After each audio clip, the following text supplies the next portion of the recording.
If you were a girl, do you reckon you'd do OnlyFans? Because I spend far more time than you'd expect thinking about whether or not I'd do OnlyFans if I was a girl. Really? Well, you can as a guy, right? But there's like the It's way only there's the guy wage gap, right? different. There is. There's a gender wage gap.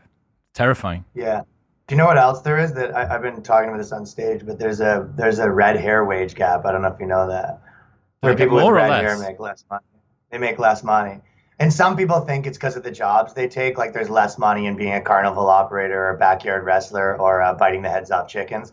But I thought I, I thought you meant that they made specifically less on OnlyFans. Like people were like, I don't want to see that ginger no, pubic hair. make less money in general. But I identify as part of the community. I have a few reds in my beard. I Yeah, think you me probably too. do Me too, too. right? Yeah, exactly. We're a Yeah. very, very ostracized people. Yeah. I don't know if I would, to be honest. I mean, it's hard to. I think I always have this conversation. It's always funny to like that conversation, like if I was a girl, and people always say this with races, right? They're like, if you were a black guy, like, would you think like this? And I'm like, well, am I still me or am I a different guy? Like, because if I'm still me, like I have a pretty contrarian like personality. Like my guess would be that I would find myself like in whatever counterculture surrounded me then. But if you're like, well, you have a different brain, well then you're like, well, yeah, I'd be different in that scenario if I'm a different guy. But with the girl, if I'm me, I think that I'd be probably doing some version of comedy or something like that as a girl. But What if I'm like yeah, so it's hard to say because if I'm me still, probably not. But is there a difference in male comics and female comics in terms of what they I get mean, paid? why don't you get into your opinions on that? No, I mean, is there a difference in terms of how No, much no, they I'm get just saying paid? the most taboo thing. Yeah. There's guy comedy, and then we go, okay, guys. I hope you had fun with that portion. Now we're gonna do there's some girl comedy portion of the Oh shit! show. I didn't know. I didn't know that it was that bad. I mean, when you think about the No, Netflix specials and stuff, not a no, massive I'm amount of kidding. women There's on nothing. there. I think that there is like a difference in if you're masculine versus feminine, like how you do well, but it's the same thing in real life. You know what I mean?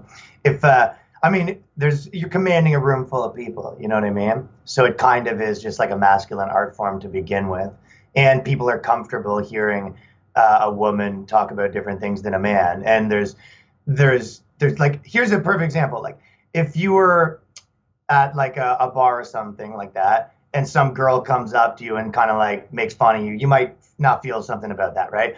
But if a guy came up to you and he kind of like tried to just come out of nowhere and take a dig at your personality or something in front of your chick, you're like, yo, what the like? So there's just different, a girl could come steal your hat at a bar and it's not going to be a fight, whereas a guy can, right? But then there's vice versa with that, right? So on stage, it's the same thing. Like everyone is willing to like take different you're allowed to kind of do different things based on like the culture of people there on dates, right? So if you're a girl, you want to make sure that girl doesn't think you're like trying to steal her dude, and if you're a guy, the same thing, right? So there's like just all these like dynamics that are no different than real life. Demisexual, that's the solution. Everybody stay demisexual, and then you're all safe from it. It literally solves all problems, and it solves the problems of if every girl is in like the victim class, then you kind of don't really have to hear it about it anymore. It's just everyone. That's true. I had this quote. Carl Benjamin, a guy from over here, said, in the same way that constant access to porn is deforming men's expectations of women, OnlyFans is deforming women's expectations of men. That was something that I'd never really thought about. The fact that the way that the girls that perhaps do OnlyFans, or maybe have a friend that does OnlyFans, or even a friend that, I don't know, is on the outside, they just do foot stuff, maybe, or I don't know, something else. Yeah. What that means for sort of the relationship between a girl and a guy now, like what do they expect from each other? I think that was quite interesting. There's kind of I always like think that the one of the biggest problems with everything right now, and like the biggest like disconnect in the conversation, is that people want to like normalize things that are sort of like cowboy lifestyles. And like for me, like I've sort of lived a cowboy lifestyle. Like I've been like a comic and been on lived on tour to 2,200, days a year, and never had a normal job, and then scraped by doing this, and then was kind of like I've just lived this like super alternative lifestyle my entire life, right? And even when it comes to like relationships and a lot of times and stuff like that. But it's like a hard thing to do and it takes like a specific type of person, and it also takes, kind of a lot of trying to, I don't know if like mental resilience, but you need to like focus on, not being a mess, because otherwise you just end up like a depressed alcoholic or some shit, right? So I think that if you're a certain type of person, none of this matters. But the truth is, like, yeah, if you're like a certain type of, let's say a weaker person, you go, yeah, you probably can't handle that lifestyle, but some people can. So it all depends on like who you are. You know what I mean? I don't think it's as simple as it is or isn't good. It's like, yo, are you the type of person that can handle this shit? And then when they're not, they do it, and then they go, society needs to like change to make this easier. And you go, no, you weren't suited for that thing. And that's what I think like kind of a lot of this stuff revolves around. But the same way, if you're a dude that's like out there smashing, like if you're some 20-year-old that's just like running through chicks, or like, let's say a hockey, like a professional football player or something, you know what I mean? Or whatever, and a famous rapper or something, right? Those guys, it's the same sort of thing. Like when women are that disposable, like it does make you think of girls as like, look at it, like they're nothing, you know what I mean? And they're all schemy, like they're all up to something. You don't trust them, and it's because of the type of girls you're around and how they are around you, and B, like you just see like the worst side of them, I think.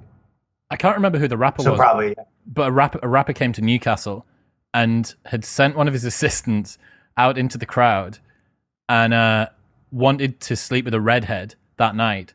So his assistant and a couple of her friends had gone out into the crowd on like redhead watch, and they'd gone and spoken to 4 or 5 different redheads that were in the crowd that they thought could like be like the Rod Stewart style. Yeah, could be suitable candidates. Like, tonight I fancy someone Lithuanian. Let's find someone Lithuanian in the crowd. And, yeah. It turns you into this psychopath. Fucking mental. I couldn't believe that. Apparently this girl had turned up, and in the tour bus there was her and 4 of the redheads.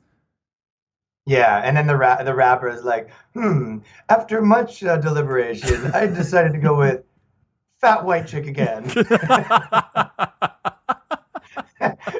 the 9th night in a row, sire? But the plebs, they are not up to standard tonight. Yeah, exactly. So, yeah, I guess like being that guy probably, makes you think that especially if you're some chick that's online still on your feet and you have about 9,000 dudes like simping, like, if I give you an extra $20, can you say, yeah, it's like, you're like, yo, dudes are losers.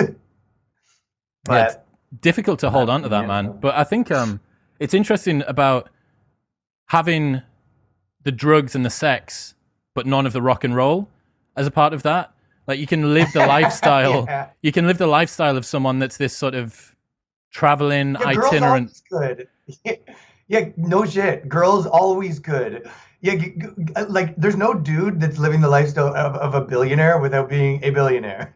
Guess what? There are a million girls that are out there living like they're a billionaire right now. So this ain't a new thing that like girls can fucking, live like that even without doing the thing. That's, what a groupie was, whatever. But this, they don't even have to be like hot now. Dude, there's chicks that are like 6s and they're like, yo, top 1% OnlyFans. You're like, Jesus Christ. Dudes are so funny, dude. If just you've got fin domped by some 6. If you've got in your bio London, Miami, Dubai, and no verifiable source of income, that's what's happening. Those guys are funny. Yeah, I agree. Those guys are so funny with all that. Like, you live in every city. I know some specific dudes like that. They like live in every city, and you're like, yeah, on a couch. Thank you very much for tuning in. If you enjoyed that, then press here for the full, unedited episode. And don't forget to subscribe. It makes me very happy indeed. Peace.